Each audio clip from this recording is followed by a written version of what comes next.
বিসমিল্লাহির রহমানির রহিম। আসসালামু আলাইকুম রহমতুল্লাহ। সুপ্রিয় শিক্ষার্থীরা, ক্রিয়েটিভ টিচিং মেথডের পক্ষ থেকে আমি মোহাম্মদ আতিকুল ইসলাম সুমন নিয়ে আসলাম বৃত্ত অধ্যায়ের অনুশীলনী 8.5-এর সম্পাদ্য প্রশ্ন 14, একটি বর্গের অন্তবৃত্ত ও পরিবৃত্ত অঙ্কন করো।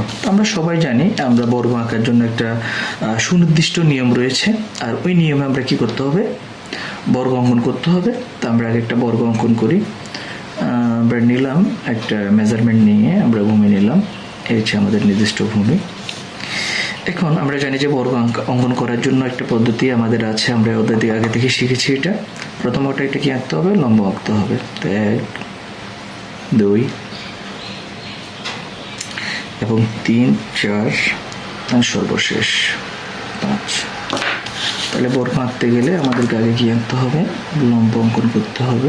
তো আমরা নিয়ে নিলাম, লম্ব অঙ্কন করে নিলাম। এরপরে সমান দৈর্ঘ্য নিয়ে মোট 4টি বাহু হবে এটার। তাহলে আমরা এখান থেকে আনুমানিক একটা নিয়ে নিলাম, ওরা আমাদেরকে পরীক্ষার হলে একটা মেজারমেন্ট দিয়ে দিবে। তো একটা নিলাম, সেম মাপে এখানেও হইতে হবে, আবার ঠিক একইভাবে আমরা এখানেও দিতে হবে। অ্যান্ড সর্বশেষ আমরা কী করব, এখানে। তাহলে যদি নামকরণ করি, আমরা এটার নাম যদি BE, তাহলে এটা দিলাম ACD, তাহলে আমাদের বর্গ হয়ে গেল। তো এর দিতে আমাদের মূল টার্গেট আসলে বর্গ অঙ্কন করা না, বর্গ অঙ্কন আমরা আগের ক্লাসে শিখেছি। এখানে আমাদের মূল টার্গেট হচ্ছে যে কিভাবে এটার পরিবৃত্ত এবং অন্তবৃত্ত অঙ্কন করা যায়, একেবারে সহজ। তো আমরা বর্গ দেখতে পাচ্ছি ABCD। এখন আসেন, এটা দুইটা কর্ণ যোগ করলে আমরা বহিবৃত্ত পেয়ে যাব, বা পরিবৃত্ত পেয়ে যাব। আমরা এটা দুইটা কর্ণ যোগ করলে কর্ণদ্বয় যেখানে ক্রস করবে তার ব্যাসার্ধ নিলেই আমরা এটার পরিবৃত্ত পেয়ে যাব। তাহলে একেবারে সহজ। এই একটা কর্ণ যোগ করলাম এবং এই একটা কর্ণ আমরা কি করলাম, যোগ করলাম। তো দুইটা কর্ণ যোগ করার পর আমরা ওই যে কর্ণদ্বয় যেখানে ক্রস করে, এই ক্রস বিন্দু মানে ছেদ করে যেখানে, সেখানে আমরা ওই ব্যাসার্ধে যখন বৃত্ত অঙ্কন করব আমরা পেয়ে যাব আমাদের কি, পরিবৃত্ত।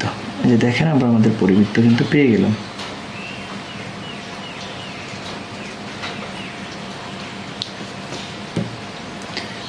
তাহলে এই কানেক্ট করব, আমরা এটা কানেক্ট করব, হয়ে গেল আমাদের কি নির্দিষ্ট পরিবৃত্ত।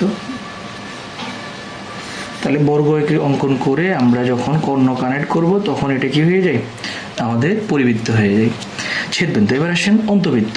বর্গের অন্তবৃত্ত আঁকার জন্য ঠিক ওই আগের মতোই নিয়ম, সেন্টার থেকে শুরু করে আমরা BC রেখার উপর আগে কি করব, একটা লম্ব অঙ্কন করব। তো লম্ব অঙ্কন করার নিয়ম আমরা আগেও জানি।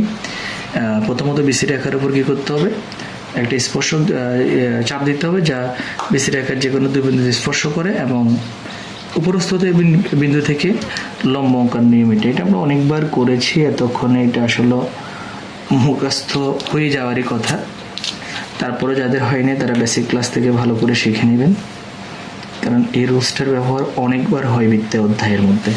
তাহলে আমরা নাম দিলাম, একটা ফটো ও বিন্দুতে ছেদ করে, এবং আমরা এটার নাম দিলাম OE। এই OE লম্ব সমান করে আমরা আঁকলে এটা আমাদের অন্তবৃত্ত হয়ে যাবে। এই বসালাম, সেন্টার আসলে আমাদের